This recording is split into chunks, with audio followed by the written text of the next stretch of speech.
Hi guys, and welcome to Cultnomics. My name is Paul Hanley, and today I'm going to be chatting to you about graphing the real business cycle. In this video, we're going to look at real GDP and the calculation of this figure. So we start off with the year up top here, and we have that from 2016 to 2020. We also have GDP figure in their nominal terms in euro millions from 260 up to 315. We have what's called the Consumer Price Index, or CPI. This is a measure of inflation in a country, so a measure of the inflation index. And from these figures, we're going to work out real GDP. So how do we work out this real GDP figure? Well, we need a formula. So real GDP, which we'll call R GDP. So real GDP, we will say, is equal to nominal GDP, so NGDP, nominal GDP figure, for a given year, N, all divided by the CPI figure, so Consumer Price Index figure, for that equivalent year, and multiplied by 100. Okay. So the nominal GDP figure is given up here in row 2. We have nominal GDP in its current values at 260 in 2016. So we will put in 260 billion for nominal GDP. This is divided by the CPI, or the inflation index figure, for 2016, which is 100, and we multiply this by 100 as well. So what we get is, working out the calculations, the hundreds cancel out, and we have a figure of 260. So not much changing here. Nominal GDP in 2016 is the exact same as real GDP in 2016. And that's normal when you start off with an inflation index based at 100. What is important is when we start to change this year. So now let's try and calculate real GDP for the next year in our set, which will be 2017. So the 2017 nominal GDP figure is 275.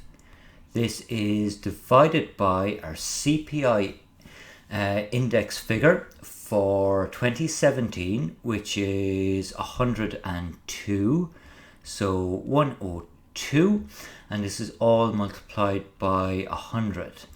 Now, if we work through the maths of this one, what we actually see is our real GDP figure is 269.6. So not the nominal figure we started off with.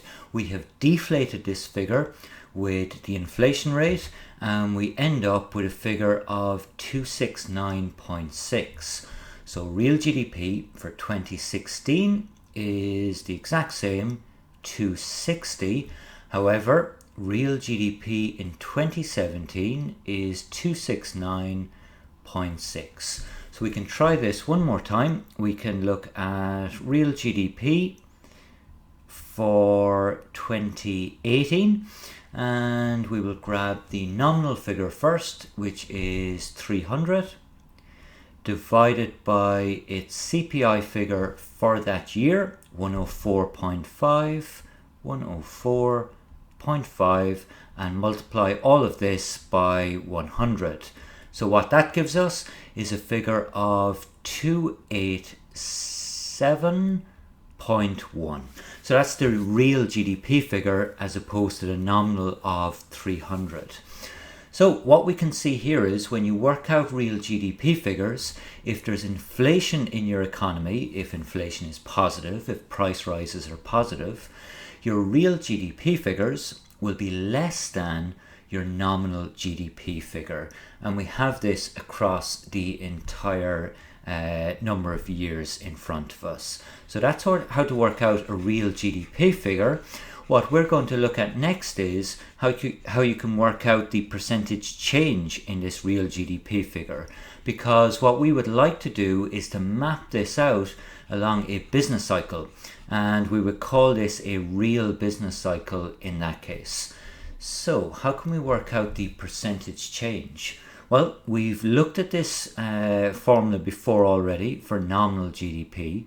What we're going to do is look at the percentage change in real GDP from 2016 to 2017, and we'll put in an extra figure, so something we haven't worked out so far, but we'll have in here our 287, which we looked at, 0.1. So we have our three figures in here. So how do we get the growth rate in real GDP? Well, the growth rate in real GDP, or its percentage change in real GDP, is equal to real GDP in year N, the current year, minus real GDP in year N minus 1, just the previous year, all divided by real GDP N minus 1, the previous year, and all multiplied by 100. So let's work this out. So real GDP in the current year, let's say we're trying to look at the change between 2016 and 2017. In this case, the current year will be 2017. We will put it in as 269.6 minus real GDP in the previous year, N minus 1, which is 260, all divided by real GDP in the previous year, which is 260, and all multiplied by, to get it in percentage terms, multiplied by 100. So if we work out the maths on this one, what we actually see is that we work out a figure of 3.7%. Now, this is a bit different than when we compared it for the nominal GDP percentage change. We have 3.7% here. So if we go up in our graph between 2016 and 2017 to 3.7, we start our business cycle at a lower level than we did for the percentage change in nominal GDP. So it is quite a bit lower in this case here. And we can do that one more time if we want, just so we're sure how to work these things out. So we'll look at the percentage change in real GDP for the next two set of years. And what we have in this case is between 2017 and 2018. So real GDP in the current year becomes 2018, 287.1, minus real GDP in the previous year is now 2017, 269.6, so 269.6, all divided by real GDP in the previous year, 269.6, and multiplied by 100 to give us our percentage change. Now if we work this out, what we find is the percentage change in this case is 6.5%. So that's a percentage change between 2017 and 2018. So 6.5%, we bring it up between 2017 and 2018 at 6.5, and what we see is, again, it is lower than our previous nominal GDP percentage change. So our real GDP is growing at a slower rate. Now, we don't have the calculations done, but we can put in some figures here. We can say that our first figure was 3.7% change. Our second figure is 6.5%. Our next one, if we had worked it out, would be 0.9, and our next one would be 0.7. So in this case, we'll take our 0.9, our percentage change between 2018 and 2019. We'll look at it over here, and we will put it in roughly at this point, 0.9. And between 2019 and 2020, we have 0.7, so lower again. We will mark in and join in our points for our new business cycle.